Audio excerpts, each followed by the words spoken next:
Bonsoir à toutes et à tous. Les titres de cette édition. L'UP Le Renouveau a décidé de suspendre officiellement l'adhésion des responsables issus du bloc républicain et l'a martelé dans un communiqué ce lundi. Damien Rondokou, coordonnateur national du réseau des jeunes leaders du Bénin, livre son opinion sur cette décision. Des parlementaires français sont attendus à Cotonou en septembre 2025 dans le cadre du financement Muskoka. En prélude à cette visite, le représentant résident de l'OMS au Bénin, Jean Conan, s'est entretenu avec le président du Parlement béninois, Louis Vlavono. L'année scolaire 2025-2026 au Bénin s'ouvre officiellement le 15 septembre prochain. Le gouvernement béninois a rendu public l'arrêté interministériel fixant le calendrier scolaire. Nous y reviendrons.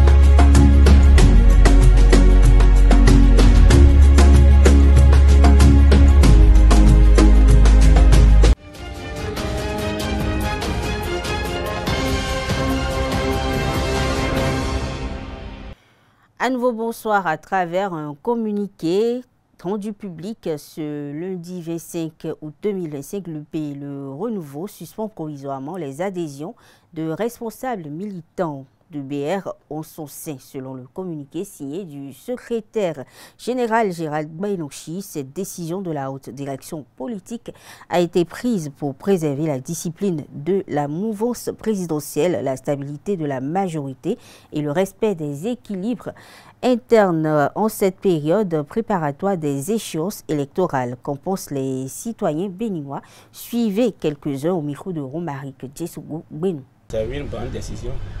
Une bonne décision. Et ça respecte un peu la réforme parce qu'on avait refusé la transhumance. La transhumance qui était ici pour aller là-bas, ils avaient refusé ça. Maintenant que UPR voit que c'est trop, c'est pourquoi il a tapé et il a dit non. Il a carrément dit non, que c'est pas bon. Et de deux, il y a les élections qui sont dans quelques mois.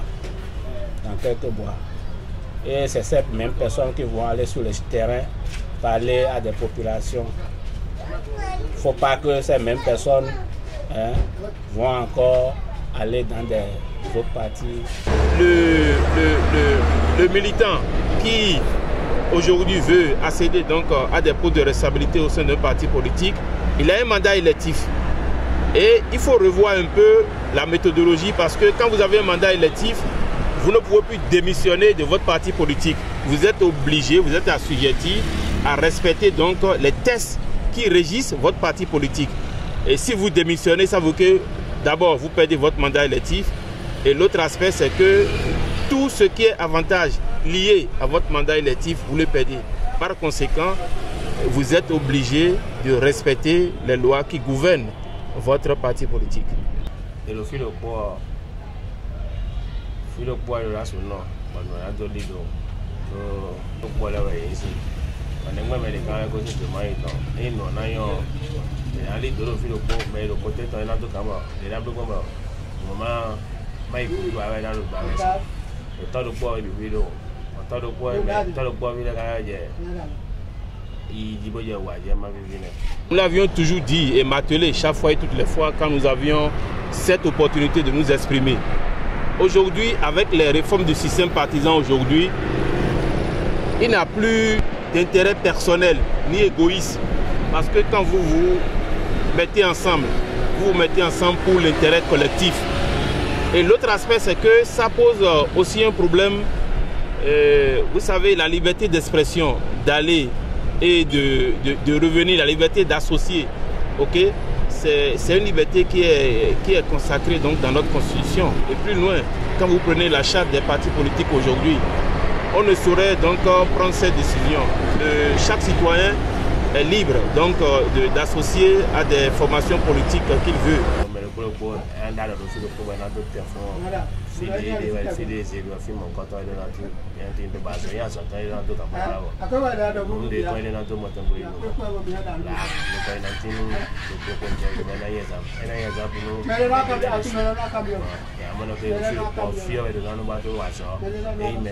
Le coordonnateur national du réseau des jeunes leaders du Bénin a donné sa lecture sur cette nouvelle décision de l'UP Le Renouveau qui, selon lui, vient mettre à mal la liberté de choix des membres des différentes formations politiques. Suivons ensemble Damien Arwandokou au micro de Nassirine Fatoumbi, Tshisougo Bwenou. Nous avions appris ce communiqué venant donc de la haute direction politique de l'Union progressiste sur le renouveau. Selon mes analyses, je pense que cette suspension donc des cadres du BR au profit donc de l'UPR, ça pose vraiment un problème, un réel problème. Et nous l'avions toujours dit et martelé chaque fois et toutes les fois quand nous avions cette opportunité de nous exprimer. Aujourd'hui, avec les réformes du système partisan aujourd'hui, il n'y a plus d'intérêt personnel ni égoïste. Parce que quand vous vous mettez ensemble, vous vous mettez ensemble pour l'intérêt collectif.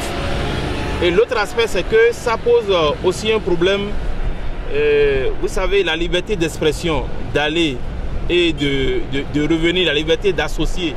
Okay? C'est une liberté qui est consacrée donc, dans notre constitution. Et plus loin, quand vous prenez la charte des partis politiques aujourd'hui, on ne saurait donc prendre cette décision.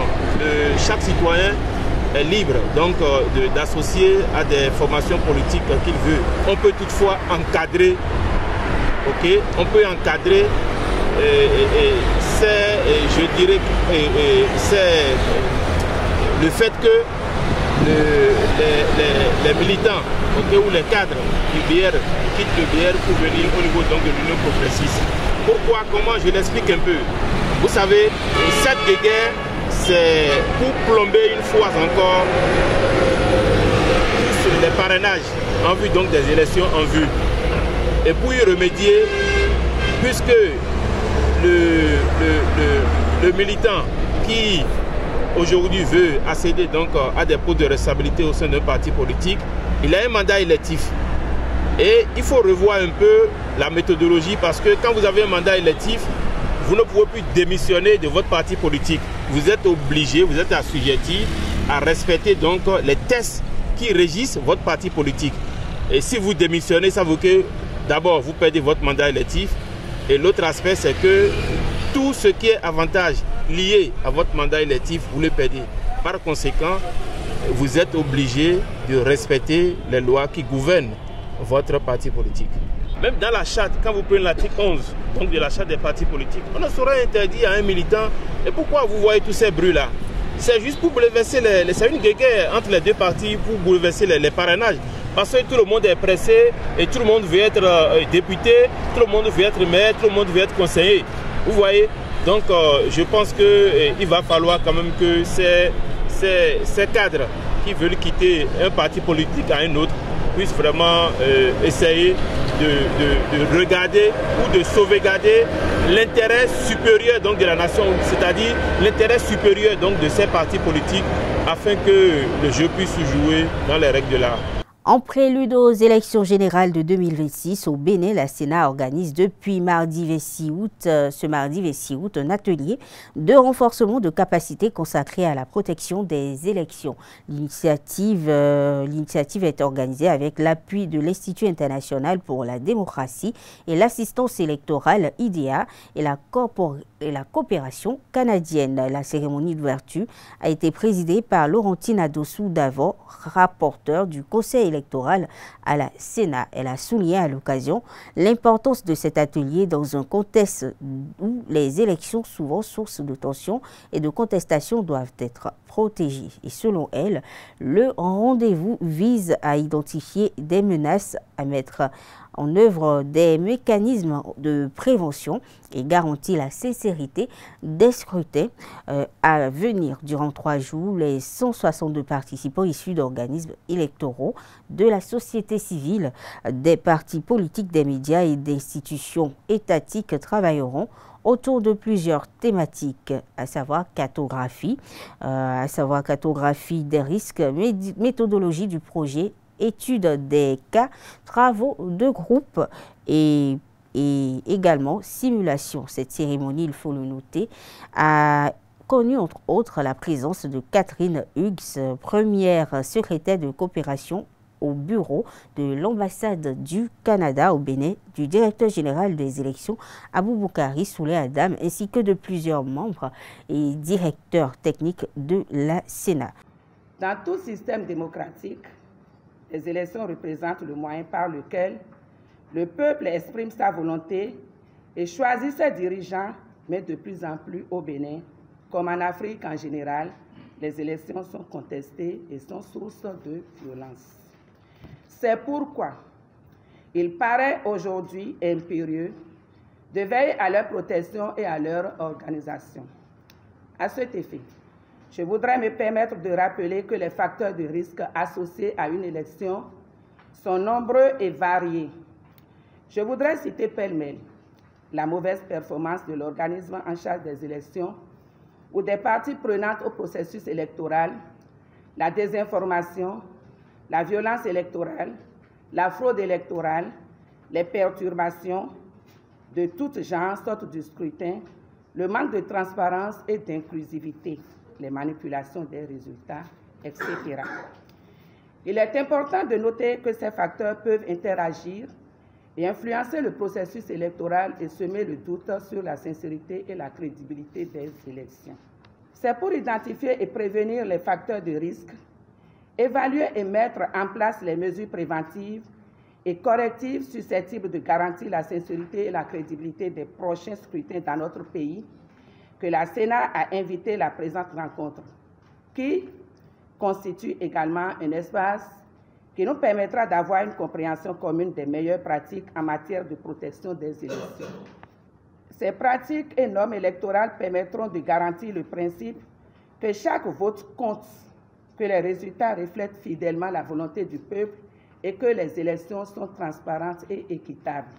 Au cours des travaux, vous aurez droit à des présentations sur diverses thématiques portant notamment sur la protection des élections, les principaux défis et les lacunes, l'introduction du projet de protection des élections, du concept et de la méthodologie du travail, la cartographie des facteurs de risque. Des travaux de groupe et des exercices de simulation viendront compléter les présentations magistrales pour vous permettre d'affiner les différents outils innovants indispensables à la bonne tenue des élections générales de 2026. Les experts ici présents partageront avec vous leurs expériences sur les meilleures pratiques en matière de protection des élections. Je voudrais également exprimer notre profonde gratitude à l'International ID et à la coopération canadienne qui ont accepté de nous accompagner dans l'organisation de cet atelier. Mesdames et messieurs les participants. Autre information dans cette édition, dans le cadre du financement Muskoka, une mission de parlementaires français est attendue, annoncée à Cotonou à partir du 15 septembre prochain. Le représentant résident de l'Organisation mondiale de la santé au Bénin, Kwame Konan, a rencontré à cet effet le président du Parlement béninois, Louis Gbaounou Vlavonou. Et selon le chef de délégation de l'OMS, le Bénin, dans le cadre du financement, Muskoka reçoit environ 3 millions de dollars adressés au ministère de la Santé, ce avec l'appui de l'OMS, l'UNFPA, l'UNICEF et de l'ONU Femmes. Et la mission qui arrive dès le 15 septembre prochain est composée de 4 parlementaires français qui vont séjourner dans le pays jusqu'au 19 septembre. Mais avant leur arrivée, il était important, d'après M. Konan, d'informer le président du Parlement béninois. Ces parlementaires français, selon le représentant de l'OMS, viendront constater comment les choses se passent, voir la reddition des comptes et aller sur le terrain. À l'occasion de cette audience, le représentant résident a également transmis au président Vlavonou les salutations de son directeur directeur régional Mohamed Yacoub Djanabi, récemment élu pour les efforts consentis pour accroître les ressources dans le secteur de la santé. On parle éducation dans cette édition. Le gouvernement béninois, à travers le ministère des enseignements maternels et primaires et le ministère des enseignements secondaires, techniques et de la formation professionnelle, a publié le calendrier scolaire de l'année 2025-2026.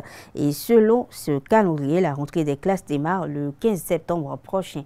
Du 19 décembre au 4 janvier 2026, du 19 décembre 2025 au 4 janvier 2026, c'est les congés de fête de Noël et du Nouvel An. Et pour finir, les grandes vacances auront lieu du 26 juin au 13 septembre 2026. Autre actualité dans cette édition, plus précisément en Côte d'Ivoire, à 2 mois du scrutin présidentiel dans le pays, prévu en octobre 2025, la Commission électorale indépendante CI enregistre un fort engouement pour le dépôt des dossiers à la veille de la date butoir. Plus d'une trentaine de personnalités ont déjà franchi cette étape, dont le président du Parti démocratique de Côte d'Ivoire, Tidjane Thiam. Et au micro de Nasserine Fatoumbi, Romaric Tchessougouguenou, l'analyste géopolitique, expert en relations internationales, Hamzat Abdoulaye, s'est prononcé sur cette démarche du candidat et du Parti démocratique en Côte d'Ivoire. On l'écoute.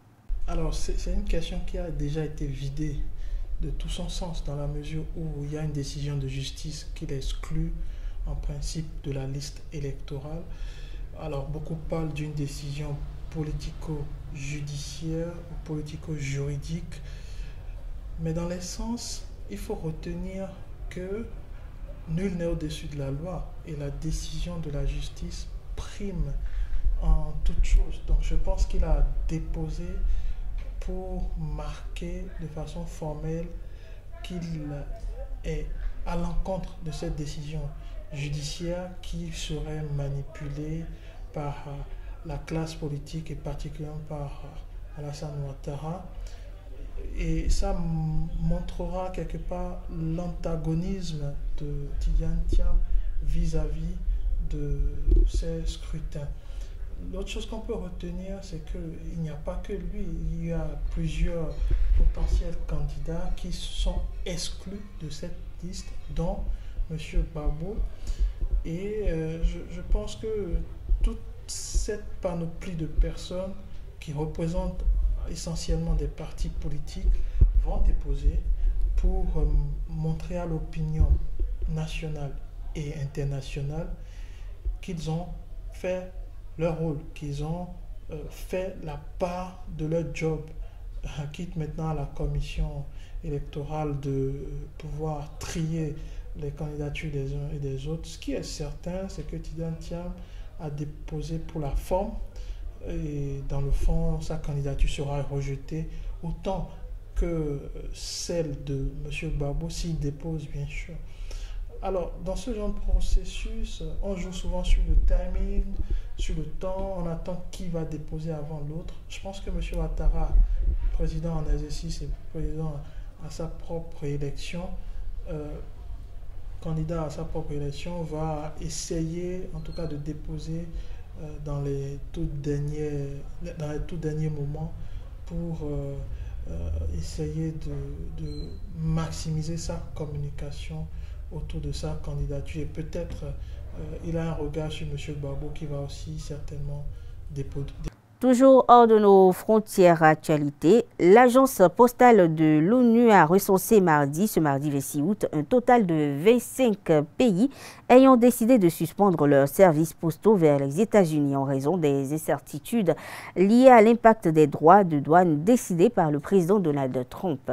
L'Union postale universelle l'a fait savoir dans un communiqué. Autre information hors de nos frontières, ce mardi 26 août, l'Ukraine a reconnu pour la première fois que les troupes russes ont pénétré dans sa région de Dnipropetrovsk, dans le centre-est de Moscou, qui avait revendiqué de son côté des avancées dès le mois de juillet. Oui, ils sont entrés dans ce territoire où les combats se poursuivent actuellement, a déclaré un média international Viktor Tregoubov, porte-parole de l'armée ukrainienne pour cette zone. Kiev, il faut le noter, démentait jusque-là toute avancée russe dans cette région. Sport à présent, allons à présent à la découverte d'un centre dédié au tennis de table situé au quartier Medellín dans le 8e arrondissement. Venus de 5 clubs, les participants de ce camp sont enthousiastes autour des tables de tennis. J'ai commencé par jouer ici. Non, on quitte Glo pour ici. Oui, ils sont nombreux qui participent à ça. Ils sont à côté de notre maison, partout dans le quartier. Ici, nous avons environ 5 clubs qui sont mis sur pied et qui ont accès à cette salle pour leur formation. Plusieurs parmi eux préparent le prochain championnat national avec divers objectifs. Je dois être le champion du Bénin en fait, senior. Être champion du Bénin, parcourir les pays dans le tennis de table. Le sport, c'est la santé. Et aussi, il y a beaucoup d'opportunités pour que dans l'avenir, nous puissions plus nous perfectionner pour gagner beaucoup de trophées. Plus des joueurs licenciés, les plus jeunes sont initiés à la pratique. Le coach m'a parlé de ça et ça m'a intéressé aussi. J'ai commencé petit à petit. C'est ma maman qui était venue ici et elle m'a dit que le coach a dit ici, il y a des petits, ils n'ont qu'à venir jouer au tennis de table. Au cœur de Cotonou, ce centre donne l'opportunité de pratique saine à la jeunesse d'un quartier populaire. C'est-à-dire l'accès est permis à presque tous les clubs au Bénin qui veulent quand même passer ici pour se faire former et se développer. C'est l'objectif du centre. Depuis au temps de Covid que cette affaire a commencé petitement et aujourd'hui c'est devenu chose réelle. Et ça développe les enfants, les tout petits comme les grands. Certains ont déjà voyagé et ont décroché des trophées. L'année passée, j'étais en Chine pour m'améliorer un peu pour les tournois internationaux et les tournois sous-régionaux et peut-être partout dans le monde aussi. J'ai gagné des tournois comme les tournois internationaux, les tournois nationaux et les petits tournois en fait. Par exemple, le printemps, j'étais le champion. J'ai reçu une médaille. Au-delà du sport, c'est une génération de champions en devenir qui s'éveille. Mesdames, Messieurs, sur cette information, prend fin cette édition. Merci de l'avoir suivi. Bonne soirée à toutes et à tous.